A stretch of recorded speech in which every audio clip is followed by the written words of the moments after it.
ఈ వీడియోలో bootstrap 4 flex గురించి చూద్దాం. Use flex classes to control the layout of Bootstrap 4 components. Flex క్లాసెస్ని యూజ్ చేసుకుని బూట్స్ట్రాప్ 4 కాంపోనెంట్స్ని మనం అలాగే లేఅవుట్ని మనం కంట్రోల్ చేసుకోవచ్చు.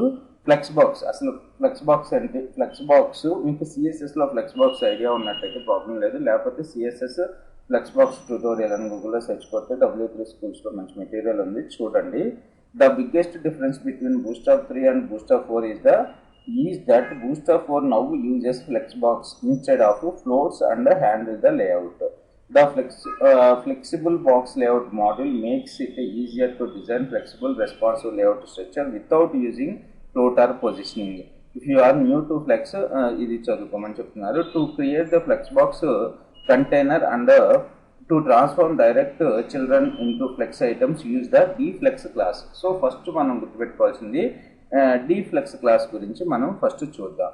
సో దీని పర్పస్ మనం చూసుకున్నట్టయితే first div class equals to container అని చెప్పి తీసుకున్నాను, మార్జిన్ టాప్ ఈక్వల్స్ టు 3 అని తీసుకున్నాను. తర్వాత h2లో ఫ్లెక్స్, తర్వాత paragraph to create the flex box container and transform direct children flex using the dflex class అని పారాగ్రాఫ్ రాశాను, లేకపోతే ఇది తీసేయండి.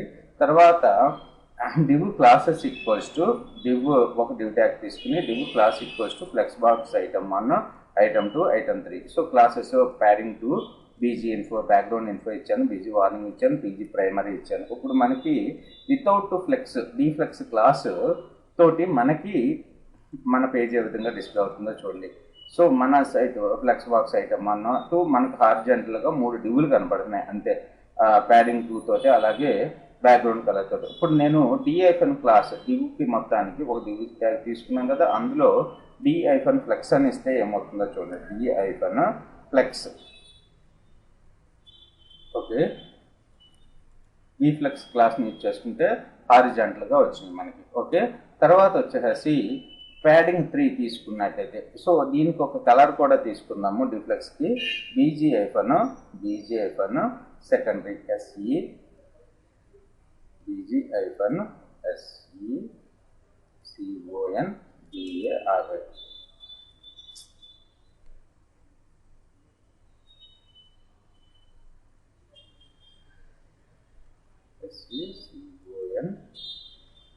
సెకండరీ. ఓకే, ఇప్పుడు చూడండి మన ఫ్లెక్స్ బాక్స్ ఏ విధంగా డిస్ప్లే అవుతుందో. dflex క్లాస్ యూజ్ చేసుకుంటే మొత్తం సెకండరీ కలర్, అసలు ఫ్లెక్స్ బాక్స్ మొత్తానికి సెకండరీ కలర్ అనేది డిస్ప్లే అవుతుంది. తర్వాత వచ్చేసి ఇక్కడ మనం ప్యాడింగ్ 3 తీసుకున్నాం. ప్యాడింగ్ 3 తీసుకుంటే కాంపోనెంట్స్ ఏమవుతాయో చూడండి. ప్యాడింగ్ 3 తీసుకుంటే సో కాంపోనెంట్స్ ప్యాడింగ్ అంటే పైనుంచి ఈ కాంపోనెంట్ మనకి గ్యాప్ మెన్షన్ చేస్తుంది. తర్వాత మనం చూసుకున్నట్టయితే ఎంటీ మార్జిన్ టాప్ 3 కూడా, సారీ, ఇంకో క్లాస్ వచ్చేసి టెక్స్ట్ హైఫన్ వైట్ క్లాస్ని తీసుకుంటున్నాను. టెక్స్ట్ హైఫన్ వైట్ క్లాస్ తీసుకుంటే ఏమవుతుందో చూడండి. Text hyphen white, okay, colour అనేది వైట్ కలర్లో మనకి టెక్స్ట్ డిస్ప్లే అవుతుంది. సో ఈ విధంగా మనం ఫ్లెక్స్ బాక్స్ని డిఫైన్ చేసుకోవచ్చు using the dflex. Okay, using the okay, మనకి ఇంకో క్లాస్ ఉంది d-hyphen inline hyphen flex అని చెప్పి. దీనివల్ల యూజ్ ఏంటంటే to create an inline flex box container use the d-hyphen inline hyphen flex class. d-hyphen inline hyphen flex. So దీన్ని యాస్టీస్గా copy paste చేస్తున్నాను. Container MPG, so d-hyphen inline hyphen flex.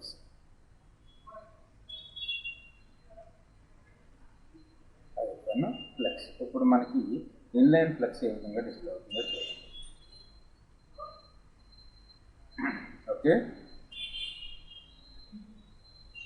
So extra space అంతా కూడా మనకి పోయింది.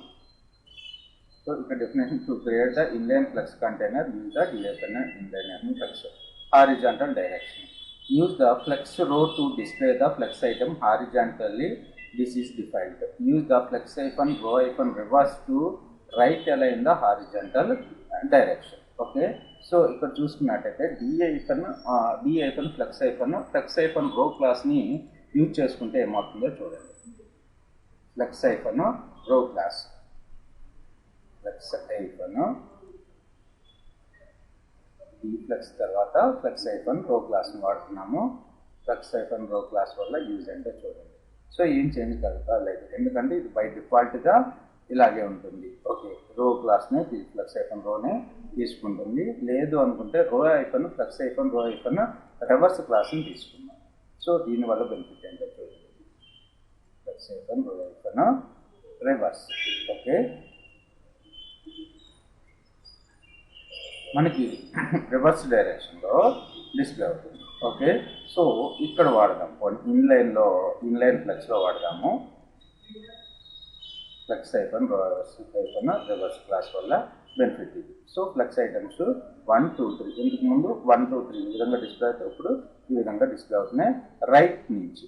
Okay, so ఇక్కడ inline వాడుతున్నాం కాబట్టి సింపుల్గా రివర్స్ అయింది. ఇక్కడ ఫ్లెక్స్ క్లాస్ని యూజ్ చేసాం కాబట్టి డీఫ్లెక్స్ క్లాస్ని. సో మనకి ఇది ఫుల్ విడ్త్లో వచ్చేసి రైట్ టు లెఫ్ట్ అలానే అయిందనమాట. ఓకే,